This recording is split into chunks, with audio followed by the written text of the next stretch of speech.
అందరికీ నమస్కారం. నేను మీ Ramana Bhupathi, quality thought group chairman and MD. మేము చాలామంది స్టూడెంట్స్తో మాట్లాడినప్పుడు వాళ్ళల్లో కొన్ని రకాలటువంటి భయాలు, అంటే సాఫ్ట్వేర్లో ఫ్యూచర్ ఎలా ఉంటుంది, రెసిషన్ వలన ఏమైనా ఇబ్బందులు ఎదురవుతాయా, లేకపోతే కొత్త టెక్నాలజీస్ అయినటువంటి ఆర్టిఫిషియల్ ఇంటెలిజెన్స్ రావడం వల్ల జాబ్స్ మీద ఎఫెక్ట్ ఉంటుందా, లేదా అసలు మేము ఐటీలోకి రావాలంటే మంచి కమ్యూనికేషన్ స్కిల్స్ ఉండాలి, ఇది మేము గ్రామీణ ప్రాంతం నుంచి వస్తున్నాం, మాకు ఇదేమైనా ఇబ్బంది అవుతుందా, లేదా మాకు కోడింగ్ స్కిల్స్, ప్రాక్టికల్ స్కిల్స్ మేము నేర్చుకోగలమా, సో డిగ్రీ బ్యాక్గ్రౌండ్ నుంచి వచ్చినప్పుడు ఇలాంటివన్నీ పాసిబుల్ అవుతాయా, ఇలా చాలామంది చాలా డౌట్స్ మాకు రోజు వ్యక్తపరుస్తూ ఉంటారు. సో ఇవాళ మీ ద్వారా భారతదేశంలో ఉన్న చాలామంది యువత విద్యార్థులకి వాళ్ళ భవిష్యత్తు గురించి నిర్ణయం తీసుకునేటప్పుడు వాళ్ళు ఎలాంటి అవకాశాలను వాళ్ళు చూజ్ చేసుకోవాలి, అంటే సాఫ్ట్వేర్ రంగంలో చాలామంది ఇంజనీరింగ్ విద్యార్థులు, ఐఐటియన్స్ వీళ్ళు సాఫ్ట్వేర్ రంగం గురించి కళ్ళకంటూ ఎంఎన్సీ కంపెనీస్లో జాబ్ చేయాలనుకుంటారు. అలాగే కొంతమంది బ్యాంకింగ్ సెక్టర్, అలాగే ఇంకా గవర్నమెంట్ సెక్టార్లోకి వెళ్తూ ఉంటారు. అసలు ఏ సెక్టార్ వాళ్ళు చూజ్ చేసుకుంటే వాళ్ళ భవిష్యత్తు బాగుంటుంది అనే దాని మీద మీ సూచనలు సార్?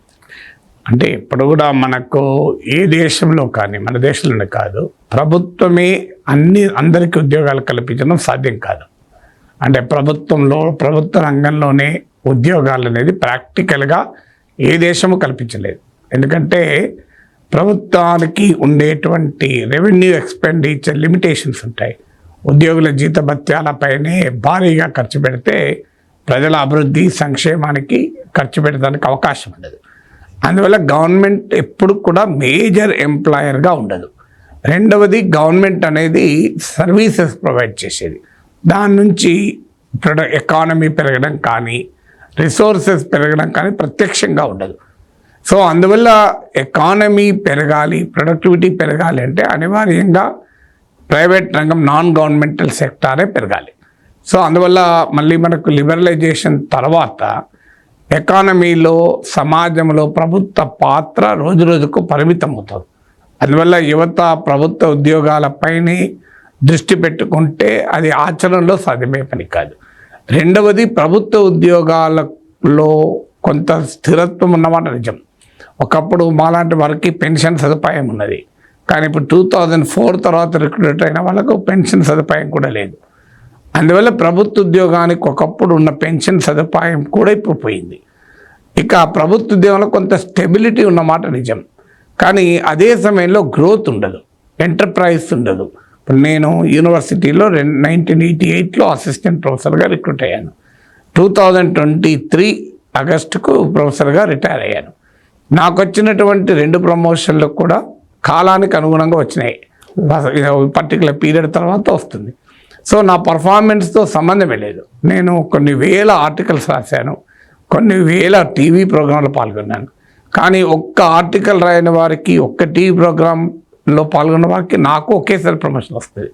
అందువల్ల గవర్నమెంట్లో ఏమవుతుంది అంటే there is no recognition for success, for performance, and there is no punishment for failure. అంటే there is no reward for success, there is no punishment for failure. దీనివల్ల ఏమవుతుంది అంటే ఆ ఎంటర్ప్రైజ్ అనేది కొరబడుతుంది. అంటే నేను ఎందుకు పని చేయాలి? ఇప్పుడు నేను అసిస్టెంట్ ప్రొఫెసర్గా చేరాను, లేదు ఒక గ్రూప్ 2 అధికారిగా చేరాడు. నీకు ఎంత అద్భుతమైన టాలెంట్ ఉన్నా నువ్వేం కలెక్టర్ కావు, కానీ నీకు టాలెంట్తో సంబంధమే లేదు. సో అందువల్ల టాలెంట్తో నీకు ప్రమోషన్ ఉండదు, time bound promotion, time bound scales. So పని చేసిన వాడికైనా పని చేయని వాడికైనా జీతం ఒకే రకంగా పెరుగుతుంది, ఒకేసారి పిఆర్సీలో పెరుగుతుంది. దానివల్ల highly talented, highly enterprising, highly skilled man పవర్కు గవర్నమెంట్ సెక్టార్ అనేది మోటివేటింగ్గా ఉండడం లేదు. ఎందుకంటే మేము ఎంత పని చేసినా మాకేం రివార్డ్ లేదు కదా, మాకేమీ కొత్త అపార్ట్ రాదు. అదే నీ ప్రైవేట్ రంగంలో ఒక సాధారణ ఉద్యోగిగా ప్రారంభమై సీఈఓగా కూడా కావచ్చు. నీకు టాలెంట్ అంటుంటే నీవే సొంత కంపెనీ పెట్టుకోవచ్చు, నీవే యొక్క యజమానికి కావచ్చు. సో ఇంత అన్లిమిటెడ్ ఆపర్చునిటీస్ ప్రైవేట్ రంగంలో ఉంటుంది. ఇక మూడవ తేడా ఏంటంటే గవర్నమెంట్ సెక్టార్లో నీకు బియాండ్ ఎ లిమిట్ నీ ఎకనామిక్ పొటెన్షియల్ కూడా ఏం పెరగదు. నీకు ఉదాహరణకు చీఫ్ సెక్రటరీగా ఇవాళ రిటైర్ అయ్యే వ్యక్తికి ఒక టాలెంటెడ్ సాఫ్ట్వేర్ ఇంజనీర్కి వచ్చే శాలరీ కూడా రాదు. ఇస్రో చైర్మన్ శాలరీ ఒక టాలెంటెడ్ సాఫ్ట్వేర్ ఇంజనీర్ శాలరీ కన్నా తక్కువ. ఈవెన్ భారతదేశ ప్రభుత్వం మొత్తం మీద cabinet secretary the highest post, దాని మించిన పోస్ట్ లేదు. క్యాబినెట్ సెక్రటరీకి వచ్చే జీతం కూడా ఒక 5 ఏళ్ళు సాఫ్ట్వేర్ రంగంలో పనిచేసి బాగా నైపుణ్యాన్ని ప్రదర్శించే వారికన్నా కూడా తక్కువే. చాలామందికి తెలియదు గవర్నమెంట్లో ఎక్కువ శాలరీస్ ఉన్నాయి అనుకుంటారు. గవర్నమెంట్లో లోయర్ లెవెల్కు ప్రైవేట్లో లోయర్ లెవెల్కు పోలిస్తే గవర్నమెంట్లో శాలరీస్ చాలా ఎక్కువ. ఇప్పుడు ఉదాహరణకు గవర్నమెంట్లో డ్రైవర్ ఉంటాడు, ప్రైవేట్లో డ్రైవర్ ఉంటాడు. ప్రైవేట్లో డ్రైవర్కు 20,000 వస్తే గవర్నమెంట్ డ్రైవర్ 50,000 వస్తుంది. కానీ హయ్యర్ లెవెల్కు పోతున్న కొద్దీ ప్రైవేట్ రంగంలోనే శాలరీస్ ఎక్కువ, గవర్నమెంట్ రంగంలోనే శాలరీస్ తక్కువ. ఇప్పుడు నేను రిటైర్ అయ్యే టైంకు నాకు వచ్చిన శాలరీ నా కొడుకు కూతురు ఒక 1 year 2 year ఎక్స్పీరియన్స్ వస్తున్నాయి. కొన్నిసార్లు అయితే at the time of recruitment అంటే నా స్టూడెంట్స్, ఇప్పుడు నేను Birla institute of technology sciences bits హైదరాబాద్లో 4 ఏళ్ళు విజిటింగ్ ప్రొఫెసర్గా ఉన్నాను. నా అనుభవం ఏంటంటే నాకన్నా ఎక్కువ శాలరీ 21 ఏళ్ళ పిల్లవాడు అమ్మాయి అబ్బాయి తెచ్చుకుంటున్నారు, 21 years అమ్మాయి అబ్బాయి. సో నాకన్నా ఎక్కువ శాలరీ 30 ఏళ్ళ ప్రొఫెసర్గా ఉన్న శాలరీ కన్నా. అంటే అంత పొటెన్షియల్ అనేది ఎకనామిక్ పొటెన్షియల్ మీకు ప్రైవేట్ రంగంలోనే ఉంటుంది. అంటే ఆపర్చునిటీస్ మల్టిప్లై అవుతాయి, గవర్నమెంట్లో మల్టిప్లై కావు. ఇక 4వది ఏంటంటే టెక్నాలజీ. టెక్నాలజీ అనూహ్యంగా పెరుగుతూ ఉంటుంది. ఎవరు ఆపలేరు టెక్నాలజీని. టెక్నాలజీ వల్ల ఉద్యోగాలు దెబ్బతింటాయి అన్నది ఒక రాంగ్ నోషన్. ఇప్పుడు కంప్యూటర్లు వచ్చాక ఉద్యోగాలు పోతాయి అనుకున్నారు, కానీ ఉద్యోగాలు పోలే. కంప్యూటర్ వచ్చాక అనేక రేట్లు పెరిగాయి. అందువల్ల సాంకేతిక పరిజ్ఞానం పెరుగుతున్న కొద్దీ అవకాశాలు కూడా ప్రైవేట్ రంగంలో పెరుగుతాయి. అయితే ఛాలెంజ్ ఏంటి అంటే సోమరితనం పనిచేయదు. So you have to perform or perish, you have to innovate or perish. So నీకు ఒక డైనామిక్గా నువ్వు గ్రో అవుతున్న కొద్దీ నీ కంపెనీ పెరుగుతుంది, నీవు పెరుగుతావు, ఎకానమీ పెరుగుతుంది. So it's a symbiotic relationship. గవర్నమెంట్లో నువ్వు ఎంత అద్భుతమైన టాలెంట్ చెప్పినా నీవు పెరిగేది లేదు, ఎవరు పెరిగేది లేదు. కానీ ఒక ప్రైవేట్ రంగంలో నీ టాలెంట్ పెంచుకుంటున్న కొద్దీ నీ ఎర్నింగ్ కెపాసిటీ పెరుగుతుంది, నీవు పనిచేసే కంపెనీ ప్రాఫిటబిలిటీ పెరుగుతుంది, ఓవరాల్ ఎకానమీలో కూడా గ్రోత్ ఉంటుంది. గవర్నమెంట్ జాబ్ కోసం కొన్ని సంవత్సరాలు, అంటే కానిస్టేబుల్ జాబ్ కోసం, ఎస్ఐ జాబ్ కోసం, బ్యాంక్ జాబ్ కోసం కొన్ని 4 years కోచింగ్, 5 years కోచింగ్ తీసుకుంటున్నారు సార్. కానీ చాలా ఇప్పుడు మనకి ఇండియాలో చూస్తే ఇప్పుడు సుందర్ పిచాయ్ గారు కానీ, లేకపోతే సత్యనారాయణ గారు కానీ, ఇలా ఎంతో కొన్ని లక్షల మంది అబ్రాడీలు కానీ, ఇండియాలో కానీ టాప్ కంపెనీస్లో మంచి ప్యాకేజీలు తెచ్చుకుంటున్నా సరే, ఇప్పటికి కూడా సాఫ్ట్వేర్ రంగంలోకి కోచింగ్ తీసుకున్న వాళ్ళ లిమిట్ సంఖ్య కంటే కూడా so non software, not only software sir, private రంగంలో కాకుండా ప్రభుత్వ రంగం అంటే ఇప్పుడు పడని నోటిఫికేషన్ కోసం కొన్ని సంవత్సరాలు వెయిట్ చేసేటటువంటి యువత, వాళ్ళ తల్లిదండ్రులు అలాగే ఉన్నారు. సో దీని మీద మీరు ఎలాంటి సూచనలు ఇస్తారు సార్? దానికి ఒక రీజన్ కూడా ఉంది. ఎందుకంటే వారి చదివిన ఎడ్యుకేషన్ సిస్టము ఆ రకంగా వాళ్ళని ఎంటర్ప్రినర్స్గా తయారు చేయదు. తర్వాత గవర్నమెంట్ సెక్టార్లో ఒక lower social and economic category నుంచి వచ్చిన వ్యక్తి ఒక రకమైన స్టెబిలిటీ కోరుకుంటాడు. ఎందుకంటే జీవితంలో రిస్క్ అవర్షన్ ఎక్కువ ఉంటుంది. అంటే risk loving and risk aversion and risk neutral 3 రకాల సైకాలజీ ఉంటారు. సో ఎవరైనా ఆ రిస్క్ ఎలా తీసుకుంటారంటే వారికి ఏది సెట్ అవుతుంది, దాన్ని ఎకనామిక్స్లో rational decisions in the interest of one's own అని, rational decisions in one's own interest అని. అంటే ఒక వ్యక్తి తనకు ఏది ప్రయోజనకరమైన ఒక హేతుబద్ధత ఆధారంగా ఆలోచన తీసుకుంటారు. ఇక టోక్యో ఒలింపిక్స్లో లాస్ట్కు 2 క్రీడాకారులు గోల్డ్ మెడల్కు అథ్లెటిక్స్లో పోటీ పడతారు. వారు చివరి వరకు కూడా పోటీ పడ్డాక లాస్ట్కు వాళ్ళు జడ్జిలకు ప్రపోజల్ పెడతారు, మేము షేర్ చేసుకోవచ్చా ఈ గోల్డ్ మెడల్ అని. అంటే రిస్క్ తీసుకోలేము, ఇంకా ఇద్దరిలో ఎవరికో ఒకరికే వస్తుంది గోల్డ్ మెడల్ కనుక. సో అందువల్ల ఈ రిస్క్ అవర్స్ బిహేవియర్ అని ఉంటుంది. సో ఈ ఎకానమీ అంటే ఫ్యామిలీ బ్యాక్గ్రౌండ్ రీత్యా ఒక relatively lower level of social and economic స్థాయి నుంచి వచ్చిన వారికి ఒక రకమైనటువంటి ప్రశ్న ఎదురవుతుంది. సో ఈ రిస్క్ తీసుకోగలనా నేను? ఇప్పుడు ఉద్యోగం చేస్తాను 2 ఏళ్ళు 3 ఏళ్ళు, 3 ఏళ్ళ తర్వాత అనుకోకుండా నా జాబ్ రాదు, అప్పుడు ఏంటి పరిస్థితి? 6 నెలలు సాలరీ రాదు, ఏడాది సాలరీ రాదు. సో ఎప్పుడు జాబ్ పోతుందో ఎకానమీలో అనే టెన్షన్. అందువల్ల lower and social and economic areas background నుంచి వచ్చిన వారు సాధారణంగా స్టేబుల్ జాబ్ కోరుకుంటారు, అది తక్కువైనా స్టేబుల్ జాబ్ కోరుకుంటారు. అంటే they are risk averse behaviour అని చెప్తారు. So better social and economic background ఉన్న వాళ్ళు they love to take risk, వాళ్ళు రిస్క్ లవింగ్ బిహేవియర్ చూపెడతారు. అలాగే ఇంకొక తాము ఆ రకమైనటువంటి మానసిక స్థితికి రెడీ కావాలి. అంటే ప్రైవేట్ రంగంలో ఉండే నిరంతర పోటీని తట్టుకొని నిలబడగలగాలి. కానీ యూత్కి అర్థం కావాల్సిందంటే దాని ప్రయోజనం కూడా ఉంది. నిరంతర పోటీని తట్టుకొని నిలబడగలిగితే నీ గ్రోత్ అద్భుతంగా ఉంటుంది, నీ ఆపర్చునిటీస్ అన్లిమిటెడ్గా కూడా ఉంటాయి. అయితే అది అందరికీ ఉంటాయా? సో టెక్నాలజీ ల్యాడర్లో ఏం జరుగుతుంది అంటే lower end of technological spectrum యొక్క లోయర్ ఎండ్లో ఉన్న వాళ్ళ టాలెంట్ అనేది ఇర్రెలవెంట్ అవుతుంది. టెక్నాలజీ అప్గ్రేడ్ అవుతున్న కొద్దీ లోయర్ లెవెల్ ఆఫ్ టాలెంట్ అనేది ఇర్రెలవెంట్ అవుతూ ఉంటుంది. హయ్యర్ లెవెల్ ఆఫ్ టాలెంట్కు డిమాండ్ పెరుగుతూ ఉంటుంది. సో ఒక పెద్ద ఇన్ఈక్వాలిటీ క్రియేట్ అవుతుంది. ఇప్పుడు ఉదాహరణకు మా జర్నలిజం రంగంలోనే తీసుకుంటే కంప్యూటర్లు రాకముందు ప్రూఫ్ రీడర్లు ఉండేవాళ్ళు, వాళ్ళు ఎగిరిపోయారు ఇప్పుడు. సో ఇలా ఎనీ టెక్నాలజీ, మీరు ఇప్పుడు బ్యాంక్లో కంప్యూటర్లు రాకముందు ఆర్డినరీ జాబ్ చేసేవారు ఇప్పుడు అవసరం లేదు, కంప్యూటర్ చేస్తుంది. ఇప్పుడు ఆర్టిఫిషియల్ ఇంటెలిజెన్స్ ఆటోమేషన్ వచ్చాక రొటీన్ జాబ్స్కు ఇర్రెలవెంట్ అవుతారు. అందువల్ల ఎప్పుడు కూడా తమ స్కిల్ సెట్లో లోయర్ ఎండ్లో ఉన్న వారు భయపడుతూ ఉంటారు, మేము ఇర్రెలవెంట్ అయిపోతామని. కానీ దానికి ఆన్సర్ ఏంటంటే వాళ్ళు టెక్నాలజీ అప్గ్రేడ్ చేసుకోవాలి.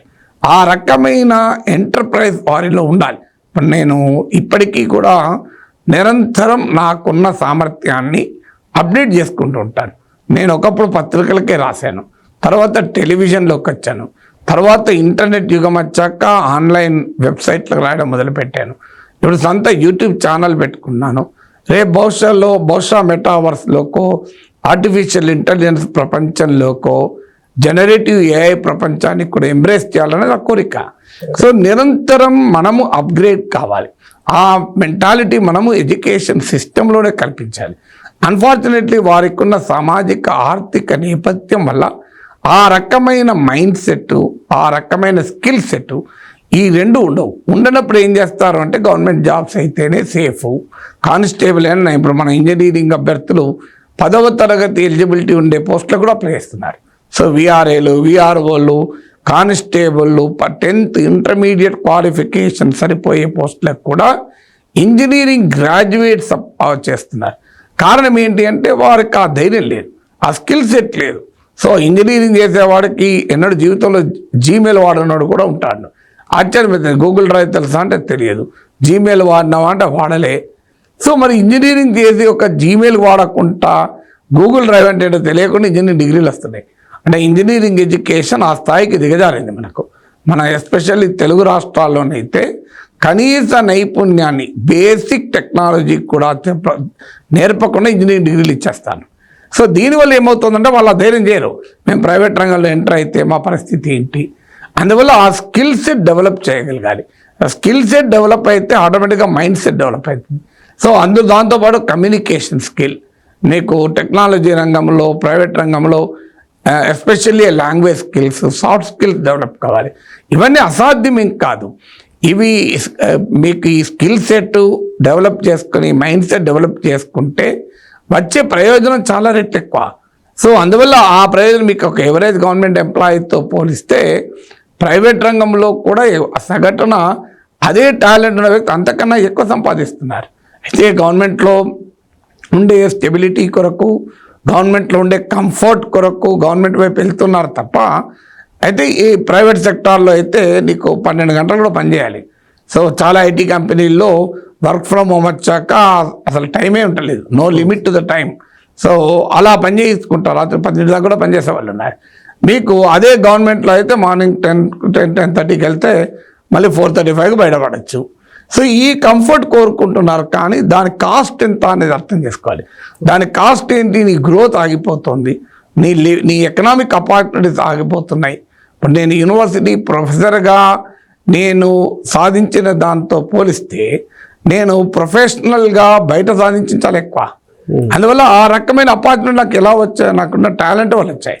నేను యూనివర్సిటీ ప్రొఫెసర్లు చాలామంది రాలే కదా అందరికీ. సో అందువల్ల మన టాలెంట్ కనుక పెంచుకోగలిగితే స్కిల్ సెట్ డెవలప్ కావాలి, మైండ్ సెట్ మారాలి. అప్పుడు నీకు కార్పొరేట్ రంగంలో, ప్రైవేట్ రంగంలో కూడా విస్తృతమైన అవకాశాలు వస్తాయి. అయితే దానికి ప్రిపేర్ అయి ఉండాలి. You have to always compete. No, you can never lag behind. You cannot have the luxury of lagging behind. So అది వీళ్ళకి చేయగలగాలి. సమస్య ఏంటంటే టెక్నాలజీ రంగంలో కూడా నేను గమనించింది, వాళ్ళు ఏదో ఒక సాఫ్ట్వేర్ నేర్చుకుంటారు, ఇక దానిపైనే ఉంటారు, ఇంకో అదనంగా నేర్చుకోరు, కొత్తగా ఆలోచించరు. So innovate car, develop car. అప్పుడు ఏమవుతుంది, నీకు ఏదో ఒక రిసెషనో ఏదో ఒకటి కాస్తంత మార్కెట్ ఒడిదుడుకులు వస్తే ఉద్యోగాలు ఎగిరిపోతాయి. ఉద్యోగాలు ఎవరు ఎగిరిపోతాయి? నీ వల్ల ఆ కంపెనీ రిలవెన్స్ పరిమితంగా ఉన్నప్పుడు ఉద్యోగం ఎగిరిపోతుంది. నీ వల్ల కంపెనీ రిలవెన్స్ పెరుగుతున్న కొద్దీ ఉద్యోగం పోదు. ఇప్పుడు అందుకే మీరు ఇంత రిసెషన్ అని చెప్తున్నా కూడా అందరు ఐటీ ఉద్యోగాలు ఎందుకు పోతున్నాయి? పోవడం కాదు, వస్తున్న వాళ్ళు కూడా ఉన్నారు. ఒకటికి 2 కాదు 3 ఉద్యోగాలు తెచ్చుకునే వాళ్ళు ఉన్నారు. సో ఇది ఇప్పుడు అమెరికాలో ఉన్నారు. అమెరికాలో ఉన్న వారికి ఉద్యోగాలు పోతున్నాయి, పెద్ద ఎత్తున రిట్రెంచ్మెంట్ అంటున్నారు, నిజమే. కానీ అదే సమయంలో మై ఓన్ ఎక్స్పీరియన్స్, నా కొడుకే ఉన్నాడు గూగుల్లో. వాడు ఈ మధ్య సీనియర్ మేనేజర్గా ప్రమోషన్ వచ్చింది. ఎట్లా వచ్చింది మరి? ఇదే గూగుల్లో పంపించిన వాళ్ళని కూడా ఉన్నారు మళ్ళీ. అంటే ఎవరు పంపించిన వాళ్ళు నిజం, ప్రమోషన్ వస్తున్న వాళ్ళు నిజం. సో మనం ఏం చేస్తామంటే పంపించిన వాళ్ళని చూస్తాం, ప్రమోషన్ వచ్చిన వాళ్ళని చూడం. అందువల్ల గూగుల్లో అందరినీ పంపిస్తే గూగుల్ కంపెనీ ఎందుకు నిలబడదు, అది వాళ్ళు తీస్తారు కదా. సో అందువల్ల ఏ కంపెనీ అయినా, రిసెషన్ అయినా, ఏదైనా, if you are highly skilled nothing can happen. If you are highly skill nothing can happen.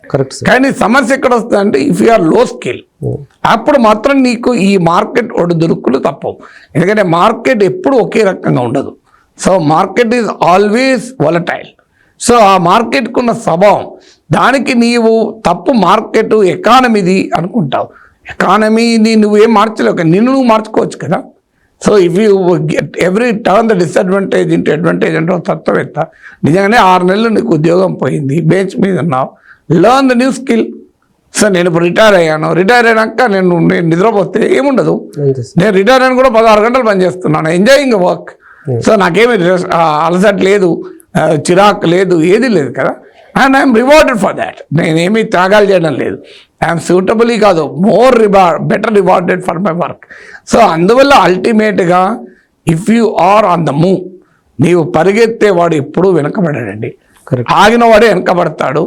పరిగెత్తే స్వభావం నీలో పెంచుకుంటే నీవు బ్రహ్మాండంగా ప్రతి ప్రభుత్వ రంగంలో వచ్చే సమస్య అంటే పరిగెత్తే స్వభావానికి, ఆగిపోయిన స్వభావం ఉండేవాడికి, వెనక్కు వెళ్ళే స్వభావం ఉండేవాడికి మధ్య తేడా లేదు. అందరికీ జీతం అదే, అందరికీ ప్రమోషన్ అదే సమయంలో.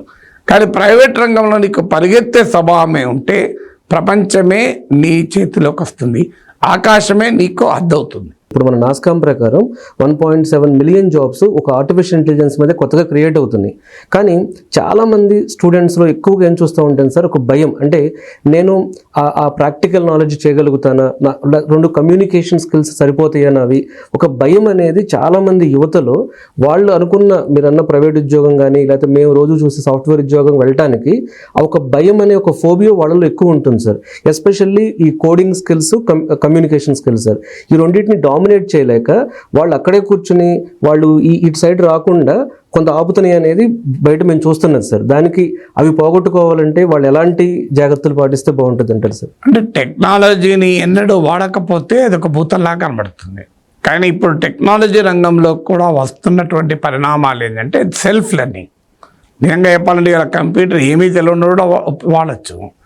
ఇప్పుడు నా గ్రాండ్ డాటర్ మనమరాలు 10 months.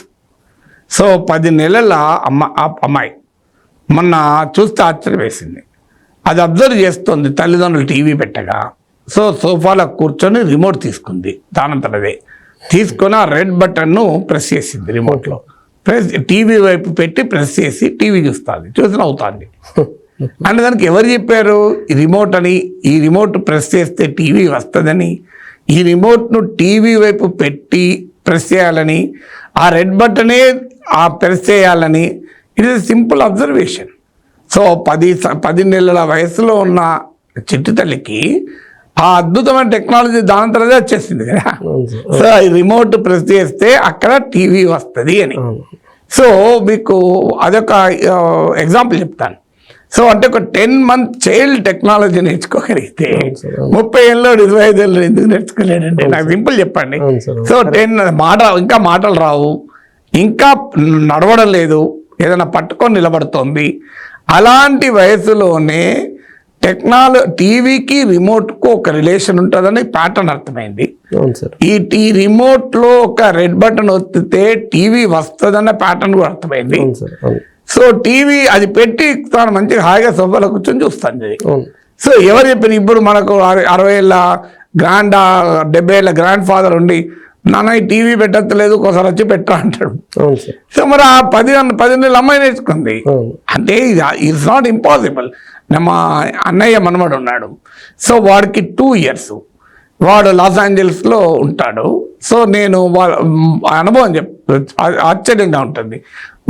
వాడికి ఆ టీవీలో యూట్యూబ్లో డిజిటల్ టెలివిజన్ కదా అంతా, దాంట్లో యూట్యూబ్ పెట్టి వాడు చిల్డ్రన్ ప్రోగ్రామ్ పెట్టాలి. వీళ్ళు పెట్టి ఆన్ చేసే లోపల ఎవరో వస్తే బెల్ కొడితే వెళ్ళాడు. ఈ లోపల వాడు రిమోట్ పట్టుకున్నాడు, హిస్టరీలోకి వెళ్ళాడు. హిస్టరీలోకి వెళ్తే అందులో నా వీడియో కనబడదు. వాడికి థంబ్నెయిల్ చూసి తతో అనుకుంటా ఆన్ చేశాడు. సో వాడికి ఎవరు చెప్పాడు యూట్యూబ్లో హిస్టరీ చూడమని? సో వాడికి యూట్యూబ్ అంటే తెలియదు. కానీ వాడు ఆడ సెల్ మధ్యలో వెళ్ళాడు. వీడు దాని హిస్టరీలోకి వెళ్ళిపోయి దాని హిస్టరీలో నా థంబ్నెయిల్ నేను గుర్తుపెట్టాడు.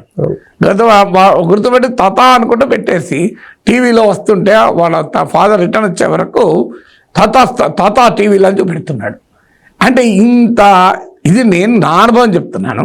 ప్రతి ఇంట్లో పిల్లలు ఇదేదో మా పిల్లలే గొప్పలని అంటలేను. ప్రతి ఇంట్లో పిల్లలు ఇంత సింపుల్గా టెక్నాలజీ నేర్చుకుంటున్నారు. సమస్య ఏంటి అంటే మనం ఏదో అది భూతం అని అనుకుంటున్నాం. సో ఇవాళ మా పిల్లలకు మనకన్నా బాగా మొబైల్ ఫోన్ అమలు చేయడం లేదు. కారణం ఏంటంటే దాన్ని ఎన్నడూ ఉపయోగించిన వాడు. మీరు అన్నట్టు ఇంజనీరింగ్ కాలేజీలో ఏమవుతుంది, వాడు కంప్యూటర్ ఎన్నడూ ఇవ్వకపోతే వాడు ఎప్పుడు నేర్చుకుంటాడు?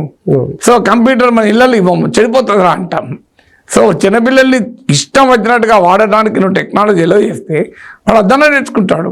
సో అందువల్ల ఇవాళ సెల్ఫ్ లెర్నింగ్ టెక్నాలజీస్ ఇవన్నీ సిస్టమ్ నువ్వు ఏమీ చేయకపోయినా నీకే నేర్పుతుంది. ట్రయల్ అండ్ ఎర్రర్ బేస్ మీద నేర్చుకోవచ్చు ఒకటి. రెండవది ఏంటి అంటే మీకు ఇప్పుడు జనరేటివ్ చాట్ జీపీటీలు వచ్చాయి. ఈవెన్ కోడింగ్లు కూడా నేర్చుకోవచ్చు. అంటే సెల్ఫ్ లెర్నింగ్ టీచింగ్ స్కూల్స్ విపరీతంగా వచ్చాయి, లెర్నింగ్ స్కూల్స్ అని. ఈ టీచింగ్ అండ్ లెర్నింగ్ ఇకో సిస్టమే మారిపోయింది. ఒకప్పట్లాగా నీవు వెళ్ళి నేర్చుకోవాలనే లేదు. నీవు ఆ రకమైనటువంటి టీచింగ్ లెర్నింగ్ స్కిల్స్ పెరిగాక టెక్నాలజీ పట్ల నీకు భయం ఉండాల్సిన అవసరమే లేదు. తర్వాత ఇక లాంగ్వేజ్ స్కిల్స్, ఇది చాలా రాంగ్ నోషన్ చాలామందికి. మేము గ్రామీణ నేపథ్యం నుంచి వచ్చాము, మేము తెలుగు మీడియం నుంచి వచ్చాము, మేము అంత స్టాండర్డ్ స్కూల్లో చదవలేదు. ఈ 3 చాలామంది చెప్తుంటారు. 3టికి నేనే నిదర్శనం. నేను ఉమ్మడి ఆదిలాబాద్ జిల్లాలోని ఒక ప్రభుత్వ జిల్లా పరిషత్ హై స్కూల్ నుంచి జిల్లా పరిషత్ స్కూల్లో చదివాను, తెలుగు మీడియం చదివాను 7వ తరగతి దాకా. సో ఈ 3 బాక్సులు టిక్ పెడతాను ఆ విషయంలో. గ్రామీణ నేపథ్యం, గ్రామీణ కాదు అత్యంత వెనుకబడిన నేపథ్యం. ఉమ్మడి ఆంధ్రప్రదేశ్లో ఆదిలాబాద్ జిల్లాను మించిన వెనుకబడిన జిల్లా ఇంకోటి లేదు. జిల్లా పరిషత్ స్కూల్ తెలుగు మీడియం. ఏమైంది, నేను ఇప్పుడు భారతదేశంలోని అన్ని ఇంగ్లీష్ పత్రికల్లో రాశాను. మీరు Hindustan times, economic times, Hindu ఇలాంటి అన్ని పేపర్లకు రాశాను. ఆల్ నేషనల్ ఇంగ్లీష్ టీవీ ఛానల్లో మాట్లాడాను. ఈవెన్ బీబీసీ, అల్ జజీరా లాంటి ఇంటర్నేషనల్ ఛానల్స్లో కూడా మాట్లాడాను. నాకు what prevented me from learning English. So అంటే ఆ కమిట్మెంట్ ఉంటే 56 అక్షరాల తెలుగు వచ్చినప్పుడు 26 అక్షరాలు ఇంగ్లీష్ రాదా? సో 56 అక్షరాలు, అచ్చులు, హల్లులు, ఒత్తులు, నానా వ్యవస్థ ఉంటుంది కదా. సో అదే వచ్చినప్పుడు ఇంగ్లీష్ ఎందుకు రాదండి? ఇప్పుడు మీరు సింపుల్ అండి. మీకు మా ఇంటి దగ్గర ఒక ఆంగ్లో ఇండియన్ పిల్లవాళ్ళు ఫ్యామిలీ ఉండే. నేను చిన్నప్పుడు వెళ్ళి మా నాన్న అడిగాను. వాడు డెన్నిస్ అని వాళ్ళ ఇంట్లో అబ్బాయి ఉండే. వాడు ఏ ఎగ్జామ్లో సక్సెస్ పాస్ అయ్యాడు కాదు, వాడు వేస్ట్ ఫెలో. వాడికి బ్రహ్మాండమైన ఇంగ్లీష్ మాట్లాడేవాడు. నేను పోయి మా నాన్న, ఏం వాడికి అంత మంచి ఇంగ్లీష్ వస్తుంది, వాడికి క్లాసులో ఏం మార్కులు రావంటే, నీకు తెలుగు వస్తుంది కదా అన్నాడు. సో అందువల్ల ఇప్పుడు మనం బ్రిటన్లో, అమెరికాలో చూస్తున్నాం కదా, సాధారణ అసలు వాడు నిరక్షరాస్యులు కూడా ఇంగ్లీష్లో మాట్లాడతాడు. వాడు లాంగ్వేజ్ అది. ఇప్పుడు అమెరికాలో, బ్రిటన్లో నిరక్షరాస్యులు ఏ భాషలో మాట్లాడతాడు? చదువురాని వాడు ఎన్నడూ స్కూల్కి పోని వాడు ఏ భాషలో మాట్లాడుతుంది? ఇంగ్లీషే కదా. మనకు తెలుగు ఎట్లా మాట్లాడతాడు, వాడు ఇంగ్లీష్ ఎట్లా మాట్లాడతాడు. సమస్య ఏంటంటే మనం అదొక వింత ప్రపంచం అనుకోవడం వల్ల వచ్చిన ప్రాబ్లం కదా. అది లాంగ్వేజే మనలాగా. ఇప్పుడు ఈ లాంగ్వేజ్ నేర్చుకున్నాడు, ఆ లాంగ్వేజ్ నేర్చుకోవచ్చు. ఇప్పుడు మన అందరం హిందీ నేర్చుకున్నాం, హైదరాబాద్లో ఉన్న వాళ్ళం క్యా హే కిధర్ జా రే ఆటో వాలా ఆతే క్యా అనవనా. సో ఆడవాళ్ళు ఆతే క్యా ఆతే క్యా నేర్చుకున్నావా? సో ఇప్పుడు బాలీవుడ్ సినిమాలు చూసి హిందీ వస్తలేదా? సో మన బాలీవుడ్ సినిమాలు చూసి హిందీ నేర్చుకుంటున్నారు కదా, బ్రహ్మాండంగా పికప్ చేసుకుంటున్నారు కదా. అందువల్ల ఇంగ్లీష్కు ఎక్స్పోజర్ లేకపోవడం వల్ల, ఇంగ్లీష్ను ప్రాక్టీస్ చేయకపోవడం వల్ల అదేదో పెనుభూతంలాగా కనబడుతుంది. But absolutely easy to learn English. అందువల్ల అదేమీ అసాధ్యం కాదు. ఆ ప్రయత్నమే లేకపోవడం వల్ల సమస్య. సిరివెన్నెల సీతారామ శాస్త్రి ఒక సినిమా పాటలో అంటాడు, నిరంతరం ప్రయత్నం ఉన్నదా నిరాశకే నిరాశ పుట్టదా అంటాడు. సో నిరంతరం ప్రయత్నం చేసి ఎందుకు కాదు అసలు? గత కొన్ని సంవత్సరాలుగా ఇప్పుడు సాఫ్ట్వేర్ ఫీల్డ్లో ఇంకా మిలియన్స్ జాబ్స్ ఉన్నాయి. వాళ్ళు మీరు చెప్పినట్టుగా స్కిల్ అప్గ్రేడ్ అవుతుంటే వాళ్ళు చాలా మంచి పొజిషన్కి వెళ్తున్నారు. ఇంకా ఇప్పుడు కూడా జాబ్స్ వస్తున్నాయి.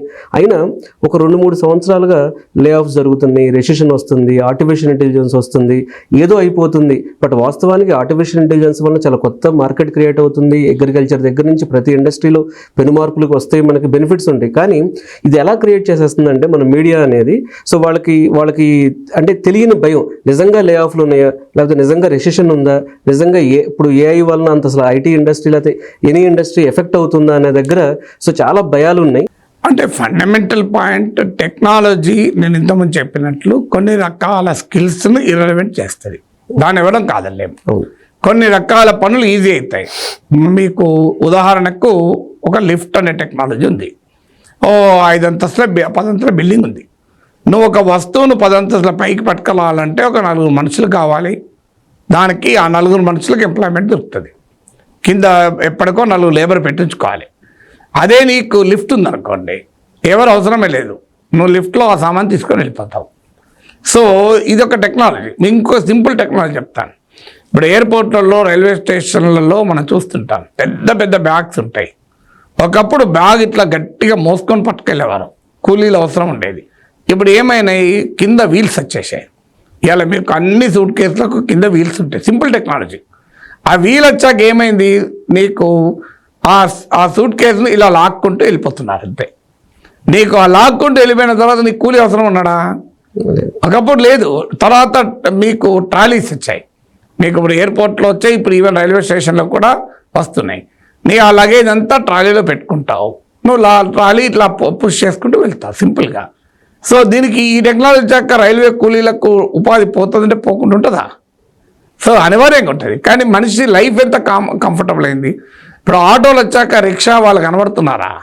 ఒకప్పుడు హైదరాబాద్లో రిమిజిమి హైదరాబాద్ రిక్షా వాళ్ళ జిందాబాద్ అని పాత తెలుగు సినిమాలో నారాయణ రెడ్డి పాట ఉన్నది. 3 చక్రములు గిరగిరి తిరిగితే మోటార్ కారే బలాదూర్. ఇప్పుడు ఎక్కడున్నాయి ఇవన్నీ? సో అందువల్ల టెక్నాలజీ వస్తున్న కొద్దీ అనివార్యంగా కొన్ని రకాల జాబ్స్ పోతాయి. పోకపోవడం క్వశ్చన్ లేదు. కానీ పోయే జాబ్స్ ఎంత, వచ్చే జాబ్స్ ఎంత? కంప్యూటర్ వచ్చినప్పుడు ఇదే ఫియర్. నేను స్టూడెంట్ అప్పుడు బ్యాంకులో కంప్యూటర్ అయితే బ్యాంక్ యూనియన్లు బ్యాంకులు మూసేసి స్ట్రైక్ చేశారు. Computers go back, computers go back అని నినాదాలు ఇచ్చారు. ఇవాళ బ్యాంకులో మీరు కంప్యూటర్ లేకుండా బ్యాంక్ ఉందా? అసలు can you imagine opposing computer ఇప్పుడు? సో అది ఇప్పుడు మీరు ల్యాప్టాప్లు, కంప్యూటర్లు ఎంత మార్పు వచ్చింది చెప్పండి. మీరు కెన్ యూ ఇమాజిన్ కంప్యూటర్ రావడం వల్ల 10 మంది బ్యాంక్ ఉద్యోగులు అవసరం ఉండేది 5 అవసరం సరిపోవచ్చు. కానీ అదే సమయంలో బ్యాంక్ ఉద్యోగాలు 10 లేవు, 100 అయినాయి, 1000 అయినాయి. అంటే ఒక టెక్నాలజీ రాకముందు 10 ఉద్యోగాలు బ్యాంకులో ఉండే, కంప్యూటర్ వచ్చాక అది 2కు తగ్గినాయి. కానీ కంప్యూటర్ తీసుకొచ్చిన ఒక అద్భుతమైన fintech revolution, financial technology revolution ఏం చేసింది, ఈ బ్యాంక్ ఉద్యోగులు 10 కాదు ఇప్పుడు 1000 అయినాయి. సో 1000 అయినప్పుడు తగ్గవచ్చు, కానీ ఇంకా స్టిల్ మెనీ జాబ్స్ కదా. సో నేను ఆ 10 జాబ్స్ దగ్గరే ఉంటా, అందులో 2 అవుతున్నాయి, 8 పోయినాయి అని బాధపడుకుంటూ కూర్చుంటే ఇవాళ ఎక్కడుంటాం మనం? అందువల్ల ఆర్టిఫిషియల్, ఇప్పుడు ఇంటర్నెట్, ఇంకో ఎగ్జాంపుల్ చెప్తాను మీకు. ఇంటర్నెట్ వచ్చాక నీకు చాలా కొత్త ప్రపంచం, ఈ కామర్స్ ప్రపంచం వచ్చింది. ఈ కామర్స్ ప్రపంచం రావడం వల్ల పక్కనున్న షాప్లో నీకు డిమాండ్ తగ్గచ్చు, ఆ షాప్ క్లోజ్ కావచ్చు. కానీ ఈ కామర్స్లో ఎన్ని ఆపర్చునిటీస్ వచ్చాయి. బట్ డెలివరీ బాయ్ జాబ్స్ దొరుకున్నాయా? సో మనకి did we imagine delivery boy jobs? అసలు did we imagine Uber taxis? నీకు ఇవాళ ఒక పనామే, ఇవాళ మా ఇంటికి నేను వచ్చే ముందు పనామే ఏంటమ్మా ఎట్లా వచ్చావు అంటే నేను ఉబర్లో వచ్చాను సార్ కార్లా అన్నది. ఎందుకు షేరింగ్ కార్ పెట్టుకున్నది 50 రూపాయలు. హ్యావ్ యూ ఎవర్ ఇమాజిన్ జీవిత కాలంలో ఒక పనామ కారులో తిరగలుగుతుంది అని ఊహించామా? నేను చిన్నప్పుడు ఒక్కసారి అంబాసిడర్ కార్ ఎవరికైనా ఉంటే దాని దగ్గరికి పోయి ఇలా చూసి కార్ ఎంత బాగుంది అనుకునేవాళ్ళం. అలాంటిది వాళ్ళ ఒక పని చేసే అమ్మాయి కారులో వస్తుంది. ఇది హ్యూమన్ లైఫ్ ను ఏ స్థాయికి పెంచింది టెక్నాలజీ. అందువల్ల ఇంటర్నెట్ వచ్చాక ఒక కొత్త ఉపాధి ప్రపంచం క్రియేట్ అయింది. ఇవాళ యూట్యూబర్లు ఎంతమంది ఉన్నారు? కొన్ని వేల లక్షల మంది యూట్యూబర్లు ఉన్నారు. వాళ్ళు ఎంత సంపాదిస్తున్నారు? ఇవాళ సోషల్ మీడియా మార్కెటింగ్ ఎంత డెవలప్ అయింది. ఇవాళ పొలిటికల్ ఫీల్డ్ లో కూడా సోషల్ మీడియా మేనేజర్ల ఉద్యోగాలు వచ్చాయి. అసలు యూ కాంట్ ఈవెన్ బిలీవ్ కదా, ఒక రైతు తన పంటను నెట్లో అమ్ముకోగలుగుతున్నాడు. మీకు ఒక గ్లైసెమిక్ ఇండెక్స్ తక్కువ ఉన్నటువంటి rice variety, Telangana rice variety అని వచ్చింది. నేను దాన్ని గురించి ఒక వీడియో పెడితే కింద ఒక కామెంట్ పెట్టాను, నాకు ఈ రైస్ కావాలి, ఎక్కడ దొరుకుతుందని. ఆ వీడియో కింద ఇంకోటి కామెంట్ పెట్టాను, రైతు నా దగ్గర ఉంది, నేను అమ్ముతా మీకు అని. అంటే ఈయనకు గూగుల్ పే డబ్బులు పంపుతా, ఆయన రైస్ పంపించారు కొరియర్లో. సో ఈ అపార్చునిటీ మనం విన్నామా ఇదివరకు ఎప్పుడన్నా? సో అందువల్ల ఇంత అద్భుతమైన commerce, internet enabled e commerce develop అయింది. Internet enabled app services develop అయ్యాయి. నీకు ఇదివరకు లేదు కదా ఇవన్నీ. సో ఈ టెక్నాలజీ వల్ల ఇంత అద్భుతం. ఆర్టిఫిషియల్ ఇంటెలిజెన్స్ కూడా అదే జరుగుతుంది. కొన్ని రకాల జాబ్స్ ని ఇర్రెలవెంట్ చేస్తుంది, చేయదని అనలేదు. డెఫినెట్ గా కొన్ని రకాల జాబ్స్ రిడెండెంట్ చేస్తాయి. ఇప్పుడు ఒక సింపుల్ గ్రామర్లీ లాంటి సాఫ్ట్వేర్లు వచ్చాక, నీకు వర్డ్లో స్పెల్ చెక్లు వచ్చాక, నీకు కరెక్షన్ చేయాలన్న వాడు ఉద్యోగం పోయింది. కానీ నీకు బాగా రాయగలిగేవాడు ఉద్యోగం పోలే. సింపుల్ ప్రూఫ్ రీడింగ్ చేసేవాడు ఉద్యోగం పోయిందంటే. అంటే టీ క్యాపిటల్ లెటర్ పెట్టినావా లేదా, కామా పెట్టావా లేదా, పులి స్టాప్ పెట్టినా మర్చిపోయినా, ఇది చెక్ చేసేవాడు ఉద్యోగం పోయింది. కానీ దాన్ని క్రియేటివ్ గా రీరైట్ చేసేవాడు ఉద్యోగం పోలే. ఇంకా వాస్తవంగా డిమాండ్ పెరిగింది, వాడికి జాబ్ కూడా ఈజీ అయింది. ఇవాళ నేను ఒక ఆర్టికల్ రాయాలి అనుకుంటే, నేను ఆర్టికల్ రాసి ఆ సాఫ్ట్వేర్లో పెడితే అది మొత్తం నాకు లాంగ్వేజ్ ఎలా ఇంప్రూవ్ చేయాలో చెప్తుంది. నేను అవసరం ఉంటే దాన్ని యాక్సెప్ట్ చేస్తాను, అవసరం లేకపోతే రిజెక్ట్ చేస్తాను. అంటే నేను రాసిన దాన్ని బ్రహ్మాండంగా ఇంప్రూవ్ చేస్తుంది. అందువల్ల it is how we use technology. Artificial intelligence రావడం వల్ల ఇనీషియల్గా కంప్యూటర్లు వచ్చినప్పుడు ఏ రకమైన భయాందోళనలు వ్యక్తమయ్యాయో ఇప్పుడు కూడా భయాందోళనలు వ్యక్తం అవుతున్నాయి, కాదని అంటలేను. కానీ నా నమ్మకం, గత అనుభవం ఏంటంటే, it will revolutionise the economy. Internet వచ్చి ఎలా ఎకానమీని రెవల్యూషనైజ్ చేసిందో, స్టీమ్ ఇంజన్ వచ్చి ఎలా ఎకానమీని రెవల్యూషనైజ్ చేశాయో, పర్సనల్ కంప్యూటర్ ఎలా రెవల్యూషనైజ్ చేసిందో ఎకానమీ, ఒక మొబైల్ ఫోన్ ఎలా రెవల్యూషనైజ్ చేసిందో, నీకు ఏఐ కూడా రెవల్యూషనైజ్ చేస్తుంది ఎకానమీని. ఎందుకంటే మీకు ఒకప్పుడు టెక్నాలజీకి ఇంకో గొప్పతనం ఏంటంటే, ఇనీషియల్ స్టేజ్లో అది కాస్ట్లీ ఉంటుంది. ఇప్పుడు టెలిఫోన్ వచ్చిన మొదట్లో అది పెద్ద లగ్జరీ. ఇవాళ మొబైల్ ఫోన్ లగ్జరీనా? సో ఇవాళ మొబైల్ ఫోన్ వచ్చిన మొదట్లో ఇన్కమింగ్ కాల్ 20 రూపాయలు ఉండే, అవుట్ గోయింగ్ పక్క పెట్టు. ఇవాళ ఆర్డినరీ పర్సన్ కూడా నీకు మొబైల్ ఫోన్ లేకుండా ఉండగలుగుతున్నా, స్మార్ట్ ఫోన్ లేకుండా. స్మార్ట్ ఫోన్ల పెనట్రేషన్ ఎంత పెరిగింది చూడండి, ఇంటర్నెట్ కాస్ట్ ఎంత పడిపోయాయి చూడండి, స్మార్ట్ ఫోన్ కాస్ట్ ఎంత పడిపోయాయి చూడండి. అంటే కాస్ట్ ఫర్ కంప్యూటింగ్ పవర్ అంటారు, అది ఎంత పడిపోయిందో చూడండి. అందువల్ల technology will change the economy in an unbelievable manner. అంటే మన ఊహకందని రీతిలో టెక్నాలజీ ఎకానమీని మార్చేస్తుంది. దాంతో కొత్త ఛాలెంజెస్ వస్తాయి, రావని నేను అంటలేను. ప్రధానంగా మన సగటు జీవితకాలం పెరిగింది, చాలా సంతోషం, ఎక్కువ రోజులు బతుకుతున్నాను. కానీ దాంతో ప్రాబ్లమ్స్ రాలేదా? 80 ఏళ్ళు 90 ఏళ్ళు బతికే వరకు మనకు చాలా అవసరాలు ఏర్పడుతున్నాయి. ఆ అవసరాలు తీర్చడానికి ఒక కొత్త కేరింగ్ సర్వీస్ ఎకానమీ డెవలప్ అయింది. మనకు ఎల్లర్లీ ఎకానమీ అంటారు దాన్ని. వాళ్ళకి కావాల్సినటువంటి ప్రొడక్ట్స్ తయారైనాయి. ఒకప్పుడు లేదు, ఇలా బటన్ నొక్కితే మంచం లేస్తుంది ఇలా దానంతట అదే. సో ఆ మంచం తయారు చేసేవాడికి ఉద్యోగం వచ్చిందా లేదా? నేను పడుకొని ఉంటాను, నేనే లేవాలంటే నన్ను ఎవరో లేపాలి. ఏజ్ ఉన్నవాడు 90 ఇయర్స్ ఉన్నవాడికి ఏం చేయాలి? బటన్ ఉంటుంది, ఆ బటన్ నొక్కితే మంచం ఇలా పైకి లేస్తుంది, వెనకాల ఆఫ్, కూర్చున్నట్టు ఇస్తాడు, దిగేసి రావచ్చు. ఇది ఎల్లర్లీ ఎకానమీ. ఇదివరకు ఎకానమీ లేదు కదా, ఇలాంటి మంచాలు తయారు చేసేవాడికి ఎంప్లాయ్మెంట్ లేదు కదా. అందువల్ల ఒక ఛాలెంజ్ ఒక ఆపర్చునిటీని తెస్తుంది, ఒక క్రైసిస్ ఒక అవకాశాన్ని ఇస్తుంది. అందువల్ల ఎకానమీ ఎప్పుడు కూడా టెక్నాలజీ వల్ల దెబ్బతింటది అనేది కరెక్ట్ కాదు. అవును. You have to adapt to that new technologies. అవును. సో దాని ఛాలెంజ్ దానికి ఉంటాయి. అవును. ఇప్పుడు ఒకప్పుడు లైఫ్ ఎక్స్పెక్టెన్సీ లేక బాధపడ్డాం. అవును. 40 ఏళ్ళు 50 ఏళ్ళ మనుషులు చనిపోతుంటే మన కళ్ళ ముందరనే మన లౌడ్ వన్ చనిపోతుంటే బాధపడ్డాం. అవును. ఇవాళ 90 ఏళ్ళ వయసులో 95 ఏళ్ళలో 4 జనరేషన్లు ఉంటున్నాయి. ఇప్పుడు మా బంధువుల ఇళ్లలో తండ్రికి 88 ఏళ్ళు, కొడుకు 65 ఏళ్ళు, ఆ కొడుకు 40 ఏళ్ళు, ఆ కొడుకు 10 ఏళ్ళు. అంటే ఎన్ని జనరేషన్లు? 10, 40, 65, 88. ఈ 65 ఇయర్స్ ఉన్న వాడికి మొఖాలు నొప్పులు ఉన్నాయి. సో అతనే తన కొడుకు మీద ఆధారపడాలి. అతనికి ఒక తండ్రి ఉన్నాడు చూసుకోవడానికి. ఇప్పుడు ఎవరి మీద ఆధారపడాలి అంటే ఇప్పుడు ఆల్రెడీ ఇద్దరు రిటైర్డ్ ఇంట్లో, ఒకరు అన్ఎంప్లాయిడ్ 10 ఏళ్ళ పిల్లాడే, ఒక్కడు ఎంప్లాయిడ్ 40 ఏళ్ళు. అంటే ఒక్కడు వర్కింగ్, ఇద్దరు ముగ్గురు నాన్ వర్కింగ్ ఉన్నారు ఒక ఫ్యామిలీలో. ఈ 65 ఏళ్ళ పిల్లవాడికి 85 ఏళ్ళ తండ్రిని తీసుకొని హాస్పిటల్ చూపెట్టాలి. దానికి ఒక కొత్త ఎకానమీ క్రియేట్ అయింది, కేరింగ్ సర్వీసెస్ ఎకానమీ. సో ఆ కేరింగ్ సర్వీస్ ఎకానమీ ఇలా మ్యాసివ్గా ఎల్లర్లీ వాళ్ళకి అవసరమైన ప్రొడక్ట్స్ తయారవుతున్నాయి, వాళ్ళకే ఉపయోగపడేటువంటి హౌసెస్ తయారవుతున్నాయి, యాక్టివ్ రిటైర్మెంట్ హోమ్స్ తయారవుతున్నాయి. అందువల్ల ఎకానమీ ఎప్పటికప్పుడు వస్తున్న మార్పుల్ని అడాప్ట్ చేసుకుంటూ ముందుకు పోతే తప్ప వెనక్కపోతే. ఇప్పుడు మీరు చెప్పేవన్నీ అంటే ప్రజెంట్ యువతకి ఖచ్చితంగా ఇవన్నీ చాలా ఉపయోగపడతాయి సార్. అయితే ఇప్పుడు గత కొన్ని సంవత్సరాలుగా ఇప్పుడు మనం ఐటీ ఇండస్ట్రీని రూల్ చేసింది ఇండియా. అంటే ఐటీ ప్రొఫెషనల్స్ యుఎస్ వెళ్ళి అక్కడ కానీ ఇండియాలో కానీ మనం చెప్పాలంటే కమెంట్ చేసాము. టాప్ కంపెనీస్ని సీఈఓలుగా మన వాళ్ళే ఉన్నారు. ఇప్పుడు భారత విద్యా వ్యవస్థలో ఎలాంటి మార్పులు అంటే ఇప్పుడు వచ్చే జనరేషన్ తగ్గట్టుగా ఇప్పుడు మనం ఐఐటీలు తీసుకొచ్చారు, ఐఐటీల ద్వారా చాలా చేంజెస్ తీసుకొచ్చాము. టెక్నాలజీ ఎడ్యుకేషన్ కానీ, నాస్కామ్ కానీ, ప్రధానమంత్రి గారు డిజిటల్ ఇండియా పథకం కానీ, లేకపోతే స్కిల్ ఇండియా పథకం కానీ, ఇలాంటి ద్వారా ఆల్రెడీ చాలామంది ఇప్పుడు జియో లాంటివి రావటం కానీ చాలామంది టెక్నాలజీ ఎనేబుల్డ్ అయ్యారు, అందరూ ఉంటున్నారు సార్.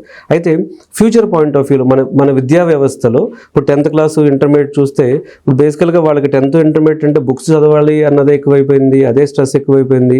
అంటే వచ్చే సంవత్సరం బట్ మనం ఫారిన్ కంట్రీస్లో మేము చూస్తుంటే 4th, 5th క్లాస్ పిల్లలే కోడింగ్ చేస్తున్నారు, 8th, 9th క్లాస్ పిల్లలే మొబైల్ యాప్లు బిల్డ్ చేస్తున్నారు, 10th, 11thలోనే వాళ్ళు సీఈఓలుగా స్టార్ట్ చేస్తున్నారు జర్నీ. ఇంత చేంజెస్ వస్తున్నాయి ఈ ప్రపంచంలో. ఇంకా మనం బుక్స్ పట్టుకుని ర్యాంకుల కోసం వెళ్ళటం ముఖ్యమంటారా, లేకపోతే ఎడ్యుకేషన్ వ్యవస్థలో ఏమైనా సలహాలు ఉన్నాయా? చాలా మార్పులు రావాలి. ఇప్పుడు నేను MITలో మ్యాసచ్యూసెట్స్ ఇన్స్టిట్యూట్ ఆఫ్ టెక్నాలజీ, ప్రపంచంలోనే అత్యంత ప్రమాణాలు కలిగిన టెక్నాలజీ యూనివర్సిటీ. అక్కడికి MITకి వెళ్తే స్టూడెంట్స్ ల్యాబ్కి వెళ్ళాను. వాళ్ళు మినీ రోబోట్ తయారు చేస్తారు ప్రాజెక్ట్ వర్క్లో భాగంగా. మన దగ్గర ప్రాజెక్ట్ వర్క్లు అమీర్పేటలో తయారవుతాయి, జిరాక్స్ సెంటర్లలో. ఇంజనీరింగ్ కాలేజీల ప్రాజెక్ట్ వర్క్స్ అన్నీ అమీర్పేట జిరాక్స్ సెంటర్లో తయారవుతాయి. ఈ అమీర్పేట్ జిరాక్స్ సెంటర్ ఆ స్థాయికి పెరిగిందందామా దిగజారిందామా తెలియదు. సో ఎందుకు ఈ పరిస్థితి వచ్చింది? So proliferation of institution do not mean proliferation of standards. Proliferation of data doesn't mean proliferation of knowledge. అంటే మీకు విద్యా సంస్థలు పెరిగాయి, సీట్లు పెరిగితే ప్రమాణాలు పెరిగినట్టు కాదు. సమస్య ఏంటంటే we have destroyed engineering education. నేను ఇంజనీరింగ్ ఎడ్యుకేషన్లో కనీస ప్రమాణాలు లేకుండా మార్చేసాం madam. So that's the biggest disservice we done. అయితే ఇది చేసినప్పుడు ఐటీ భూమి ఉన్న సమయంలో ఏం కాలే. ఎందుకంటే సెమీ కుక్డ్ ఆఫ్ జాతరలో ఏ రకమైన ఫుడ్ అయినా అమ్ముడుపోతుంది. ఇప్పుడు మేడారం జాతర జరుగుతుంది, ఆడ నీవు ఏదైనా పెట్టి అమ్ముడుపోతుంది, nothing to do with the quality. కానీ మీరు హైదరాబాద్లో మాదాపూర్లో జూబ్లీలో పెడితే పోతుంది అది సరైన ఫుడ్ లేకపోతే.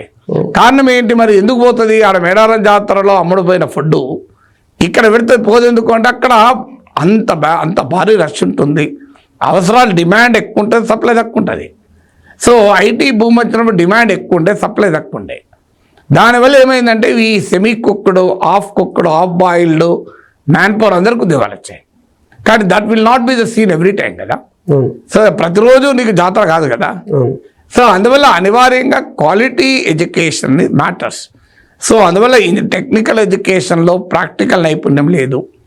So you are not teaching them how to do something, you are teaching them simply what they remember. అంటే మెమరీని టెస్ట్ చేస్తున్నావు, ఒక రకంగా రిప్రొడక్టివ్ ఎబిలిటీని టెస్ట్ చేస్తున్నావు, కాదు క్రియేటివ్ ఎబిలిటీస్ ఎక్కడ టెస్ట్ చేస్తున్నావు నువ్వు. సో అవకాశమే లేదు కదా. ప్రాబ్లమ్ సాల్వింగ్ కెపబిలిటీస్ పెంచడం లేదు. ఇన్ఫర్మేషన్ సీకింగ్ బిహేవియర్ని ఎడ్యుకేషన్లో పెంచుతున్నాం. There is a difference between what is information, what is knowledge. 2 into 3 = 6 అంటే information. Why can't it be 5, why can't it be 7, why is it 6? 6 ఎందుకు కావాలి, 5 ఎందుకు కాకూడదు, 7 ఎందుకు కాకూడదు, 8 ఎందుకు కాకూడదు అంటే నాలెడ్జ్. సో మనం ఏం చేస్తున్నాం, ఇన్ఫర్మేషన్ నేర్పుతున్నాం. సో ఆ ఇన్ఫర్మేషన్ నేర్పడం వల్ల ఎప్పుడు కూడా అది వాళ్ళు తయారు కారు. ఇప్పుడు మనం తెలుగు పద్యాన్ని పట్టిస్తే కవైతాడా? ఆ పద్యం ఎందుకంత అందంగా ఉంది అంటే ఆ ఛందస్సు ఏంటి, ఆ వాక్య నిర్మాణం ఏంటి, ఆ శబ్ద సౌందర్యం ఏంటి, ఆ అక్షర నైపుణ్యం ఏంటి అనేది చెప్పగలిగితే వాడు పద్యం రాస్తాడు. లేకపోతే ఏం చెప్తాడు, పద్యం బట్టి పడతాడు. పద్యం బట్టి పట్టేవాడు పద్యం ఎందుకు రాస్తలేడు అంటే కారణం మనం పద్యం బట్టి పట్టిస్తున్నాం. You are simply memorising that. కానీ ఆ పద్యమునికి ఆ అలంకారం ఏంటి, ఆ పద వాడకం ఏంటి, ఆ పదబంధం ఏంటి, ఆ ఛందస్సు ఏంటి, కనీసం ఆ పదబంధం ఏంటి అని చెప్తే వాడు ఇంకో పద్యం రాస్తాడు. మనం చెప్పడం లేదు కదా. సో అందువల్ల అది భాష అయినా, అది మ్యాథమెటిక్స్ అయినా, అది సైన్స్ అయినా, యు ఆర్ గివింగ్ ఇన్ఫర్మేషన్. నాలెడ్జ్ను పెంచడం లేదు, క్రియేటివిటీని పెంచడం లేదు. అంటే ఈ examination oriented, syllabus specific, class room confined education అనేది దేశానికి ఒక పెద్ద డిస్సర్వీస్. సో ఎక్స్పెరిమెంటేషన్ లేదు, కరెక్ట్. అంటే వర్క్ అండ్ లెర్న్ లేదు. ఇప్పుడు ఉదాహరణకు నేను క్లాస్లో కూర్చొని వార్త ఎలా రాయాలి అని గంటసేపు స్పీచ్ ఇస్తే వార్త రాయడు. అదే నేను రోడ్డు మీదకి పంపించి నువ్వు 10 మందితో మాట్లాడు, వార్త పట్టుకరా అన్నప్పుడు వాడు తీసుకొచ్చిన వార్త నుంచి నేను వాడిని నేర్పగలగాలి. ఇంటర్న్షిప్ మోడల్లో అసలు you have to learn through experimentation. So అప్పుడు ఆటోమేటిక్ మేము ఏం చేసేవాళ్ళం, స్టూడెంట్గా ఉన్న రోజుల్లో మాకు కూడా ఇలాగే చదువు చెప్తే ఇలా నేర్చుకోకూడదు అని చెప్పి ఒక యాక్సిడెంట్ వార్త 10 పేపర్లు 5 పేపర్లు ముందు పెట్టుకుంటాను. హిందూలో ఎలా రాశారు, టైమ్స్ ఆఫ్ ఇండియాలో ఎలా రాశారు, క్రానికల్లో ఎలా రాశారు, రివర్స్ ఇంజనీరింగ్ చేసేవాళ్ళం. ఇలా ఎందుకు వార్త అక్కడ రాశారు, ఇలా ఎక్కడ రాయలేదు, ఏ వార్తలు ఏ ప్రత్యేకత ఉంది అని అలా నేర్చుకున్నాం. క్లాస్లో నేర్పలేదు ఎవడు, సంతగా నేర్చుకున్నాం కనుక ఈ స్థాయిలో ఉన్నాం. ఎందుకలా అంటే you have to learn by reverse engineering. ఇప్పుడు నీవు కంప్యూటర్ వాడుతున్న కొద్దీ హార్డ్వేర్ అర్థం కాదు, ఇలా ఎందుకు నడుస్తుంది అని ఆలోచించడం హార్డ్వేర్ వస్తుంది. నువ్వు ఆలోచించే మెదళ్ళని ఎక్కడ తయారు చేస్తున్నావు, గుర్తుంచుకునే మెదళ్ళని తయారు చేస్తున్నావు. ఆలోచించే మెదళ్ళని, ప్రశ్నించే మెదళ్ళని, ప్రయోగాలు జరిపే మెదళ్ళని తయారు చేయడం లేదు కదా. కరెక్ట్. సో నీకు ఆ ప్రపంచంలో నీకు ఆ లెర్నింగ్ మోడల్సే మారిపోవాలి, టోటల్గా టీచింగ్ లెర్నింగ్ మోడల్సే మారిపోవాలి. So you are telling what is the answer, you are not giving them the pleasure of learning the answer. Jayant Narlikar అనే ఒక అస్ట్రానమర్ అంటాడు, so give them pleasure of discovering the answer. ఇవ్వండి, you are telling the answer. Class రూమ్లో ఆ ఆన్సర్ను కనుగొనడంలో వచ్చే ఆనందాన్ని ఇవ్వండి. అప్పుడు ఎడ్యుకేషన్ మీద కూడా ప్రేమ పడుతుంది, స్కూల్కు కాలేజీకి పోవాలని ఇష్టం పెరుగుతుంది. కాలేజీ డుమాలు కొట్టరు ఎవరు. సో బలవంతాన కూర్చొని పెట్టాలని అవసరం లేదు, అటెండెన్స్ లిస్టులు పెట్టి. ఇప్పుడు సినిమాలు అటెండెన్స్ లిస్ట్ ఉందా అండి? మరి ఎందుకు కాలేజీలో అటెండెన్స్ లిస్ట్ ఉంటుంది? నాకు ఇప్పటికి అర్థం కాని విషయం. సినిమా హాల్లో ఎవడైనా అటెండెన్స్ లిస్టులు పెడతాడా అంటే మీరు టికెట్ తీసుకొని వెళ్ళిపోతాం అంతే కదా, అందరు వచ్చారా లేదా టికెట్లు కొన్నోళ్ళంతా అని అటెండెన్స్ లిస్టులు థియేటర్లు ఎందుకు పెట్టరు? మరి కాలేజీలో క్లాస్ రూమ్లు ఎందుకు అటెండెన్స్ లిస్టులు పెట్టాలి అంటే బలవంతాన్ని తీసుకొస్తున్నా కదా, నేను రాజకీయ సభలో డబ్బులు తీసుకొచ్చినట్టు. ఎందుకు యువర్ నాట్ ఒక క్లాస్ రూమ్లో క్లాస్ వింటే ఒక చిరంజీవి ఫ్యాన్ చిరంజీవి సినిమా చూసినంత ఆనందపడాలి. మహేష్ బాబు సినిమా చూసిన వాడు మహేష్ బాబు ఫ్యాన్ ఎట్లా ఆనందపడతాడు అట్లా ఆనందపడాలి. అలా ఎక్కడ ఆనందపడుతున్నా క్లాస్ అంటే దానివల్ల ఏమవుతుందంటే ఎడ్యుకేషన్ పట్ల ఒక అవర్షన్ పెరుగుతుంది. ఎప్పుడు పూర్తవుతుందా, ఎప్పుడు క్లోజ్ అవుతుందా అని. If the learning is the pleasure, you will be a life long learner. నా పర్సనల్ ఎక్స్పీరియన్స్తో చెప్తున్నాను. I love learning, I take pleasure in learning. కొత్త విషయాలు తెలుసుకోవడంలో నాకు ఒక నిరంతర ఆనందం ఉంటుంది. ఆనందం ఉన్నప్పుడు నేను ఆటోమేటిక్గా నేర్చుకుంటూనే ఉంటాను కదా. So we have to make education system like a cinema theatre. ఒక సినిమా థియేటర్లో ఎంత ఆనందంగా సినిమా చూస్తాడో, మంచి సినిమా, ఒక క్లాస్ రూమ్లో కూడా అంత ఆనందంగా క్లాస్ వినగలగాలి. ఆ రకమైనటువంటి ఆ సినిమా అంత ఆనందంగా ప్రజలు చూడటానికి ఓ డైరెక్టరు, కళాకారులు అనేక మంది అనేక రకాల కృషి చేశారు. ఇక్కడ కూడా ఆ ఉపాధ్యాయుడు, ఎంఈఓలు, డిఈఓలు, విద్యాశాఖ, ప్రభుత్వాలు ఇవన్నీ కృషి చేయాలి, విద్యా పరిశోధన సంస్థలు. అందువల్ల ఒక క్లాస్ రూమ్లో క్లాస్ కూడా ఒక సినిమా థియేటర్లో నచ్చిన సినిమా లాగా ఎలా చెప్పగలగాలి, దీనికి ఇంతమంది వెనకాల నేపథ్యం ఉండాలి. అది ఎక్కడ ఉంది? జీరో కదా మన దగ్గర. సో మనం చదువు నేర్పడం, చదువు జొప్పిస్తున్నాం. సో అందువల్ల నేర్చుకోవడం కూడా ఒక ఆనందదాయకమైన యాక్టివిటీగా మారగలగాలి. మార్చినప్పుడు నీకు ఆటోమేటిక్గా పిల్లలు నేర్చుకుంటారు కదా. అది ఎంత కష్టమైన టెక్నాలజీ అయినా వాళ్ళు నేర్చుకోగలుగుతారు సార్. కష్టమైన క్వశ్చన్ లేదు, అది ఇష్టమైతే. కష్టం ఎందుకు ఉంటుందండి? ఏది కష్టం కాదు. సో కష్టము అనేది ఇష్టంతో లింక్డ్. ఇష్టం పెరుగుతున్న కొద్దీ కష్టం తగ్గుతుంది, సింపుల్ కదండి. నీకు ఇష్టం లేని కర్రీ అనుకోండి, ఒక కొద్దిగా టేస్ట్ చేయాలన్నా కూడా చాలా కష్టపడతావు. అదే ఇష్టమైన కర్రీ అనుకో, ఎంత ఫుల్ తిన్నా కష్టపడవు కదా. ఇష్టము కష్టము అనేది ఇన్వర్స్ ప్రపోర్షనాలిటీ. నీకు ఇష్టం పెరుగుతున్న కొద్దీ కష్టం తగ్గుతాయి, కష్టం పెరుగుతున్న కొద్దీ ఇష్టం తగ్గుతాయి. Correct sir. Their love towards achieving it అనేది అల్టిమేట్లీ ఆ నేర్చుకోవడంలో ప్లెజర్ అనుభవించగలగాలి. ఆ రకంగా మన విద్యా వ్యవస్థ మార్చగలగాలి. So they should have the pleasure of learning things, pleasure of discovering things. So మనం ఇప్పుడు స్కూల్లో బాటనీ క్లాస్ చెప్పినప్పుడు బోర్డు మీద ఒక మొక్కేసి, విత్తనం బొమ్మేసి, దానికి వేళ్ళు వేసి చూపెడుతున్నాం. ఆ క్లాస్ రూమ్ బయటనే నేలలో ఓ విత్తనం పెట్టు, 4 రోజుల తర్వాత రాదా అది? Correct correct sir. ఇది నేర్పలేవా? సో అదే మొలుస్తుంటది కదా, చూడొచ్చు కదా ఎలా మొలుస్తోంది అని. ఒక 10 రోజులు విత్తనాలు లేదంటే ఒక కుండ పెట్టు, ఏది ప్లేస్ లేదు, మట్టి లేదు, నీకు అది కూడా లేదు, ఒక కుండ పెట్టు, కుండ పెట్టి చుట్టూ ఇసుక పెట్టు. మన ఇళ్ళల్లో ఎండాకాలంలో పెట్టేవాళ్ళం కదా, ఇప్పుడు అంటే రిఫ్రిజిరేటర్లు వాడుతున్నారు. కానీ దాని చుట్టూ ఇంత గోధుమ గింజలై చుట్టూ వరి రాదా? అప్పుడు ఒక వరి పీకి వేరెట్లా వచ్చిందో చూపెట్టు, ఒక గోధుమ గింజ ఎలా వరిగా మారిందో చూపెట్టు. దీని మించిన బాటనీ ఏమన్నది? అలా చూపెడతాం, మనం బొమ్మ గీసి చూపెడతాం. కొన్ని చోట్ల బొమ్మలు కూడా గీస్తలేదు బ్లాక్ బోర్డ్ మీద, అది వేరే విషయం.